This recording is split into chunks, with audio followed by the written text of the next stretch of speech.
దిమ్మందమా దోతి కట్టుకుందమా దోస్తర దిన్నందమా దోస్తి కట్టుకుందమా దిమ్మందమా దోతి కట్టుకుందమా అడుగులోన అడుగు లేచిపోదమా అడుగులోన అడుగు లేచిపోదమా అడుగులోన అడుగు లేచిపోదమా అడుగులోన అడుగు లేచిపోదమా అడుగులోన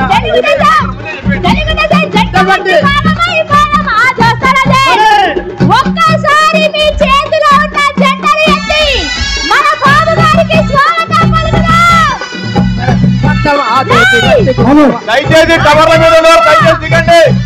దయచేసి సహకరించాలా తమ్ముళ్ళు, దయచేసి సహకరించండి. టవర్ల మీద ఉన్నవాళ్ళతో దయచేసి దిగండి.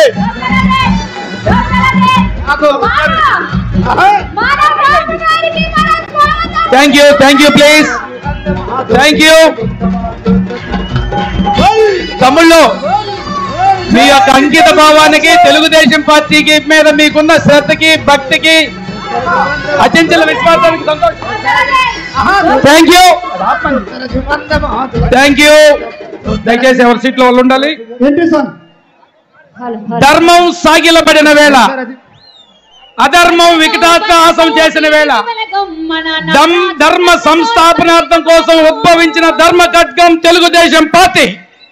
ఆ ధర్మ ఖడ్గాన్ని ఈ రాష్ట్రంలో ప్రజాస్వామ్యాన్ని, రాజ్యాంగబద్ధ పరిపాలన కాపాడుకోవటానికి నాడు ఎన్టీ రామారావు గారు తెలుగుదేశం పార్టీని ప్రారంభిస్తే ఆ బరువు బాధ్యతను తన భుజస్కంధాల వేసుకొని ఆంధ్రప్రదేశ్ అభివృద్ధి కోసం, ఆంధ్రప్రదేశ్ సంక్షేమం కోసం, ఆంధ్రప్రదేశ్ లో బడుగు బలహీన వర్గాల కోసం, ఆంధ్రప్రదేశ్ లో ప్రజాస్వామ్య పునరంకిత పరిరక్షణ కోసం, ఆంధ్రప్రదేశ్ లో అభివృద్ధి కోసం చంద్రబాబు నాయుడు గారు ఆ ధర్మ ఖడ్గాన్ని తన భుజాల మీద వేసుకొని 53 రోజులు అక్రమంగా, అన్యాయంగా, ఏ తప్పు లేకుండా, ఏ పొరపాటు లేకుండా, ఒక్క నయా పైసా కూడా ఏ రోజు కూడా 40 ఏళ్ల రాజకీయ చరిత్రలో అవినీతికి పాల్పడని మచ్చలేని మకుటమైనట్టు మహోన్నత నాయకుడు చంద్రబాబు నాయుడు గారు మీకోసం, మన కోసం, ఈ దేశంలో ప్రజాస్వామ్యం కోసం, పరిరక్షణ కోసం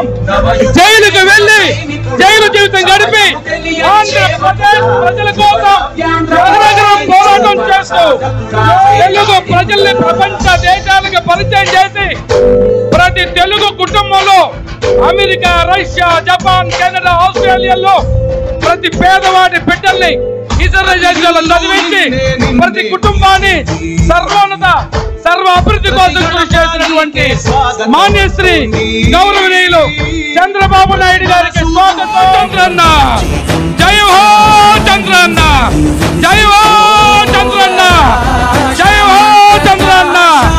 ఈ జిల్లాలో వెలుగొండ ప్రాజెక్టు సాధన జరగాలన్నా, ఈ జిల్లాలో నిమ్స్ రావాలన్నా, ఈ జిల్లాలో రాష్ట్రంలో బలహీన వర్గాలు, వర్గాలన్నా, ఈ జిల్లాలో పేద వర్గాల సమ్ముడు అభివృద్ధి జరగాలన్నా, ఈ జిల్లాలో అభివృద్ధి సంక్షేమం జరగాలన్నా, రాష్ట్ర సంక్షేమం కోసం, రాష్ట్ర భవిష్యత్తు కోసం జైల్లో ఉండి ఈ సర్పోటుగా, ఈ రాక్షస, ఈ పైశాచిక ముఖ్యమంత్రి చేస్తున్న దుర్మార్గాలను ఈ ప్రజల కోసం, మీకోసం నా జీవితాన్ని త్యాగం చేస్తాను, మీకోసం ఈ జీవితాన్ని పణంగా పెడతాను.